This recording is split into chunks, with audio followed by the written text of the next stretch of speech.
लग ऐसा रहे क्या आ गया बाहर से बताओ। थे। जबरदस्ती और अनुचित प्रभाव में क्या अंतर है, थोड़ा सोचना पड़ता है, लिखना हाँ, पड़ता है, हाँ, वहाँ पे टाइम की कमी सबसे ज़्यादा होती है इस पेपर हाँ, में, हाँ। तो वही दिक्कत थी। केस स्टडीज़ मुझे लेंदी लगा क्योंकि इसमें सब हेडिंग्स खुद से जनरेट करने पड़े थे। इन्होंने सब क्वेश्चंस 3 दिए हैं और आपको 4 पेजेस में उसको कंप्लीट करना है, तो आपको ब्रेक खुद ही करना पड़ेगा और ज़्यादातर सारे क्वेश्चंस में एथिकल इश्यूज पूछे गए।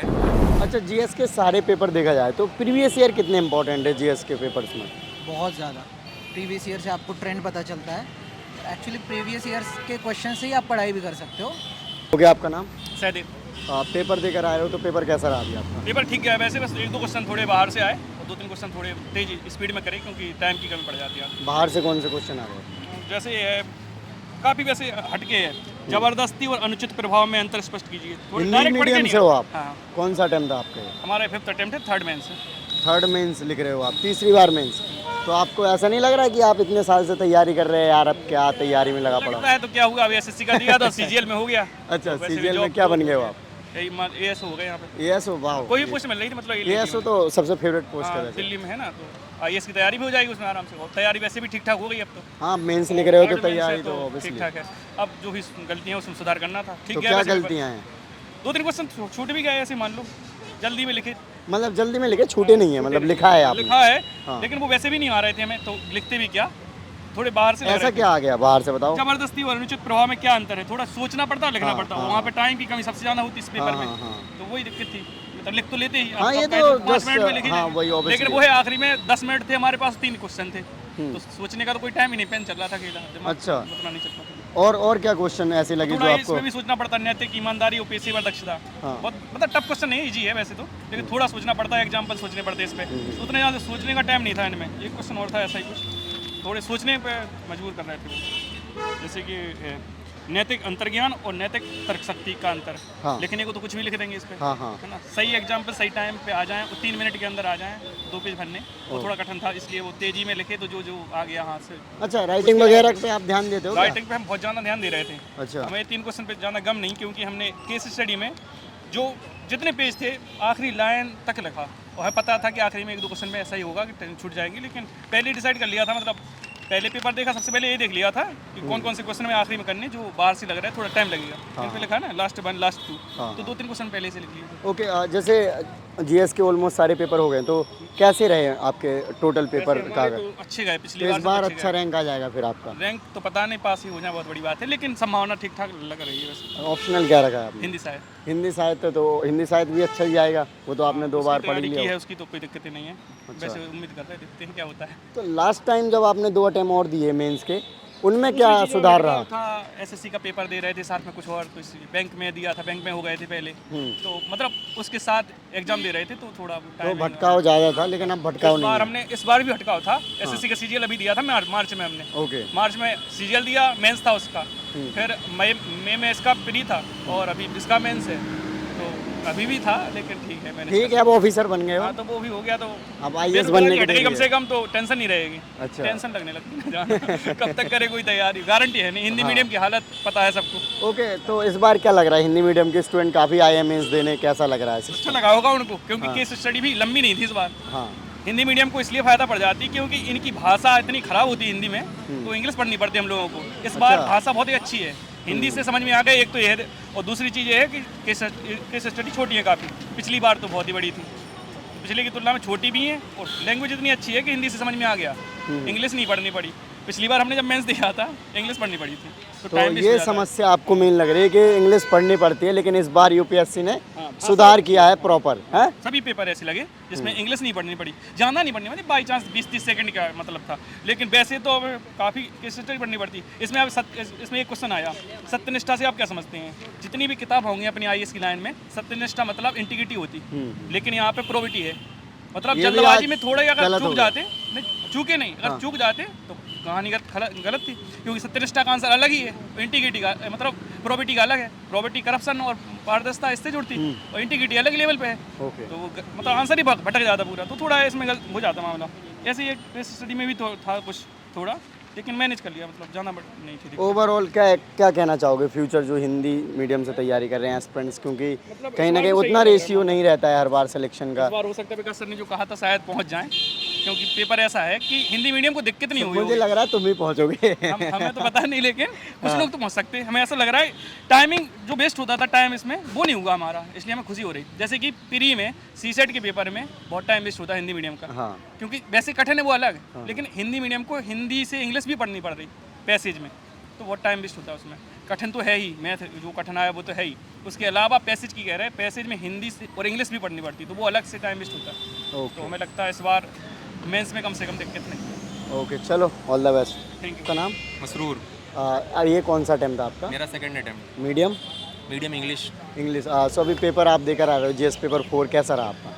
टायरिंग, लेंदी और थका देने वाला पूरा प्रोसेस ये लगा। ओके सो एथिक्स जनरली ऐसा माना ही जाता है कि थोड़ा अलग होता है या फिर कॉम्प्लिकेटेड माना जाता है?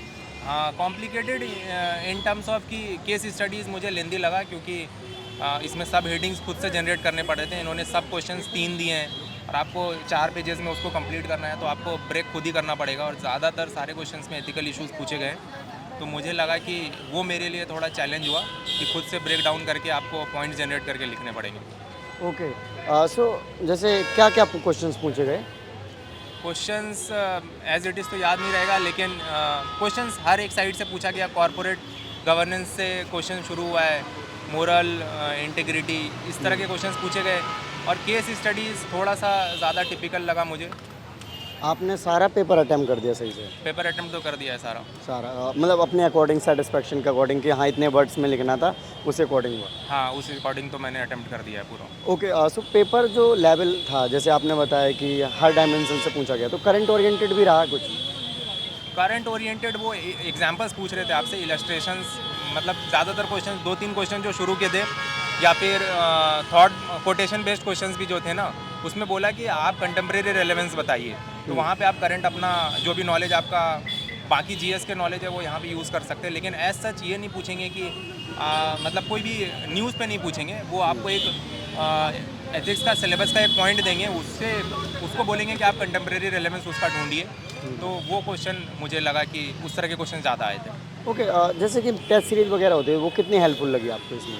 टेस्ट सीरीज़ सबसे ज़्यादा हेल्पफुल होती है कि आपको पेपर कंप्लीशन करने की आदत हो जाएगी और पहले से आप पूरे टायरिंग प्रोसेस से गुजर चुके होंगे। लेकिन मेनली फुल लेंथ टेस्ट ही देने की कोशिश करनी चाहिए लोगों को। सेक्शनल टेस्ट मेरे हिसाब से उतना बेनिफिशियल नहीं होता है, क्योंकि उतना डेप्थ में यहाँ नहीं जाते और कोशिश करते हैं ज़्यादा से ज़्यादा टॉपिक के सिलेबस के टॉपिक्स को इंटीग्रेट करने की कोशिश करते हैं। तो मुझे लगता है फुल लेंथ टेस्ट देने चाहिए और सिमुलेशन देना चाहिए, जिसमें आप GS 1, 2, 3, 4 बैक टू बैक 2 दिन में दे रहे हों, वो ज़्यादा हेल्पफुल करें। ओके सो आपने ऑलमोस्ट जीएस के चारों पेपर दे दिए, जो कि सभी स्टूडेंट को कॉमन देने ही होते हैं, तो इसका लेवल आपको कैसा लगा लास्ट ईयर के कंपैरिजन में? GS 4 का या पूरा GS का? ओवर, हाँ ओवरऑल। ओवरऑल हर साल क्वेश्चन वैसे भी टिपिकल आएगा, तो ये कंपेयर करना मेरे हिसाब से फ्यूटाइल कंपैरिजन होता है लास्ट ईयर को इस ईयर से, क्योंकि यूपीएससी एवर चेंजिंग संस्था है, तो ये चेंज करती रहेगी अपना पैटर्न। स्टूडेंट को अपने आप को अपग्रेड करना है, लेकिन हाँ एथिक्स मोर और लेस सेम पैटर्न पे आया। लेंदी केस स्टडीज़ और हर डिमेंशन से क्वेश्चन पूछना। GS 3 में थोड़ा और टिपिकल करना, जितना स्पेसिफिक जाएंगे वो उतना मुश्किल होगा। जैसे कि सुबह में क्वेश्चन आया माइक्रो ऑर्गेनिजम्स को एनर्जी सेक्टर में, एनर्जी सिक्योरिटी में कैसे काम आएगा। तो मुझे लगता है ये सारा क्वेश्चंस जितना ज़्यादा स्पेसिफिक जाएंगे उतना ज़्यादा डिमेंशंस निकालना और पॉइंट जनरेट करना मुश्किल होगा हम लोगों के लिए। राइट जो प्रेशर होता है एग्ज़ाम देते हुए, वो कैसे मैनेज करना है कि आंसर अगला आंसर लिखना है, वो mind back of the mind. और अगर जो पेपर होता है तो उसमें आप कुछ लिख लेते हैं, जैसे कि कुछ माइंड मैप बना लिया, फिर कुछ पॉइंट्स लिख लिए, फिर जब आंसर लिखने लगे तब जैसे क्वेश्चन पढ़ते हैं तो इमीडिएट याद आ जाता है कुछ। लेकिन इसका कोई टाइम नहीं मिलता आपको। यूपीएससी 3 मिनट या 4 मिनट पहले क्वेश्चन पेपर देती है, उसमें आप 1 या 2 क्वेश्चन ब्रेक कर पाएंगे तब तक डिमेंशंस। लेकिन आपको ऐसा कभी हासिल नहीं होगा कि आप 10 क्वेश्चंस के सब पॉइंट्स लिख लिए। आपको इतना भी टाइम नहीं मिलेगा कि जो आपका QCAB के पीछे रफ पेज है उसको आप देख भी लें, वो देख भी नहीं पाएंगे। तो आप जॉटिंग्स की बात तो दूर है। तो मुझे लगता है कि रफ वर्क का कोई, रफ पेजेस का कोई यूज़ नहीं कर पाता। हाँ उसमें यूज़ करते हैं, एसेस में यूज़ हो पाता है रफ पेज बस। Okay thank you. आपका नाम? योगेश। अभी आप पेपर देकर आ रहे हो, तो कौन सा अटेम्प्ट है आपका? मेरा तो सेकंड मेन से है, सेकंड अटेम्प्ट है। 4th अटेम्प्ट है। सो GS 4 का देकर आ रहे हो, कैसा रहा आपका पेपर? GS 4 तो काफ़ी अच्छा था। काफ़ी अच्छा था। लास्ट ईयर के कंपैरिजन में कैसा लगा? लास्ट ईयर के कंपैरिजन में बहुत अच्छा था। तो पूरा पेपर आपने टाइम के पहले कर लिया, टाइम में कराया? नहीं, एग्जैक्ट टाइम पे मेरा कंप्लीट हुआ है। 1-2 क्वेश्चन ऐसा लग रहा था शायद नहीं कर पाऊंगा, लेकिन मैनेज हो गया एंड तक। ओके तो क्या क्वेश्चंस पूछे गए वैसे? क्वेश्चंस तो बहुत सारे थे, आसान थे मैं कहूँगा रिलेटिवली, ऐसा मतलब समझने में कोई खास दिक्कत हुई नहीं। बस बहुत सारे कोटेशंस थे, कोट्स के ऊपर मतलब यूजुअली आते हैं 1-2 सवाल, इस बार ज़्यादा थे। इस बार ज़्यादा क्वेश्चन आए थे कोटेशन बेस्ड। हाँ, ओके, सो करंट ओरिएंटेड कुछ लगा कि करंट बेस्ड क्वेश्चंस पूछे गए हों? करंट बेस ऐसा डायरेक्टली नहीं था, लेकिन उसमें एग्जाम्पल्स कोट किए जा सकते थे कई बार, जैसे अभी लीबिया में फ्लड आया था, तो मैंने तो लिखा है उसके अंदर, तो ऐसे ऑप्शंस आप लिख सकते हो, बट डायरेक्टली ऐसा कोई क्वेश्चन था नहीं ऐसे। ओके, जैसे एग्ज़ाम हॉल में बैठे होते हैं, जब प्रीलिम्स पास कर लेते हैं, फिर मेंस में ऐसा लगता है मेंस हो जाएगा, इंटरव्यू तो फिर हम कर ही लेंगे, जनरली लोग ऐसे सोचते हैं। तो ये सब चीज़ों को कैसे अपने आप में मतलब समझ पाते हैं एग्ज़ाम लिखते हुए कि नहीं मैं बहुत अच्छा एग्ज़ाम दूंगा इस बार, सो दैट कि मैं फाइनल लिस्ट में नाम बना सकूँ? अभी जब पेपर ख़राब जा रहा होता है तब लगता है कि अब ना हो पाएगा, हाँ और जब अच्छा जा रहा होता है तब लगता है कि अरे हम तो निकाल ही लेंगे। हाँ। बट प्रैक्टिकल होना पड़ेगा, कुछ नहीं पता है, होगा होगा नहीं होगा नहीं होगा। हाँ, तो मेंस की आपने टेस्ट सीरीज वगैरह लगाई है, हाँ हाँ, बहुत सारे लगाए थे, फोरम में लगाया था, नेक्स्ट IAS वगैरह में लगाए थे। तो ये हेल्पफुल लगी आपको? हाँ, मतलब प्रैक्टिस के लिए काफ़ी अच्छे होते हैं, बाकी इवैल्यूएशन वगैरह तो इतना कुछ खास नहीं होता है। अच्छा, जीएस के सारे पेपर देखा जाए तो प्रीवियस ईयर कितने इंपॉर्टेंट है जीएस के पेपर्स में? बहुत ज़्यादा। प्रीवियस ईयर से आपको ट्रेंड पता चलता है। एक्चुअली प्रीवियस ईयर्स के क्वेश्चन से ही आप पढ़ाई भी कर सकते हो, अलग से कोई किताब पढ़ने की खास ज़रूरत नहीं पड़ेगी। जीएस के सारे पेपर हो गए हैं, तो आपके ओवरऑल सारे पेपर कैसे गए? मैं GS 3 मेरा उतना खास नहीं गया, बाकी GS 2 और GS 4 काफ़ी अच्छा गया। GS 1 कहूँगा मैं ठीक। ऑप्शनल और मीडियम क्या है आपका? ऑप्शनल पॉलिटिकल साइंस है, इंग्लिश मीडियम। सो अभी जो पेपर देकर आए हो, तो अब फ्यूचर जो एस्पिरेंट है उनको क्या मैसेज देना चाहेंगे आप? यार पढ़ाई करो साल भर, न्यूज़पेपर पढ़ो, सबसे मेन बात मुझे मेंस में स्पेसिफिकली ये बात लगी कि मैगज़ीन पढ़ने से नहीं होता है। हाँ। आप न्यूज़पेपर पढ़ो, आप सराउंडिंग्स देखते रहो, अपने आप एग्जाम्पल्स आएंगे, लिखने में कंटेंट आ जाएगा। हाँ, ये चीज़ मैंने अभी नोटिस करी मेंस लिखते लिखते। Okay okay. अच्छा, कोई और ऐसे पॉइंट्स हो जो आप बताना चाहो? और मैं ये कहूँगा ज़्यादा बुक्स पर ध्यान देने की जगह पर जितना समझ सकते हैं उतना इम्पोर्टेंट है। रट्टा मारने की ज़्यादा ज़रूरत नहीं है। रट्टा प्रीलिम्स और मेंस के बीच में जो थोड़े बहुत फैक्ट्स है वो मारे जा सकते हैं, डेली थोड़ा थोड़ा 5-6 फैक्ट्स। अदरवाइज पूरे ईयर में जब आप प्रिपरेशन कर रहे हो तो मैक्सिमम फोकस अंडरस्टैंडिंग पे चाहिए। अच्छा, एक और चीज़, जैसे मेंस में क्या आंसर लिखना होता है, उसमें mind map, flow chart, diagrams ये बनाने होते हैं, तो ये क्या आपने नोट्स बना रखे हैं या फिर ओवर द टाइम आंसर लिख रहे हो तभी कुछ दिमाग में नहीं है, आया? अपने आप तो नहीं आता, इसकी थोड़ी बहुत तो प्रैक्टिस करनी पड़ती है। एटलीस्ट थोड़ी बहुत भी प्रैक्टिस कर ली तो थोड़ा बहुत अपनी क्रिएटिविटी से ऑन द स्पॉट एग्जाम में बन जाएगा। ओके, और लास्ट ईयर जो दिया था उसमें क्या कमियाँ आपको नज़र आई? मेंस में अगर आप ऐसा करते तो शायद सिलेक्शन हो जाता। मैं लास्ट ईयर मेंस में मेरे फैक्चुअली मैं बहुत पीछे था, मैं कुछ खास फैक्ट्स वगैरह लिख नहीं रहा था, जो पॉइंट्स लिख रहा हूँ उसको सब्सटेंशिएट नहीं कर रहा था, तो उसमें मैंने थोड़ा इम्प्रूव तो किया इस बार। बाकी अब मार्क्स आएंगे तब पता चलेगा यार कितना सही गया, ओके नहीं तो फिर क्या ही बोलूँ। Okay okay, thank you, all the best.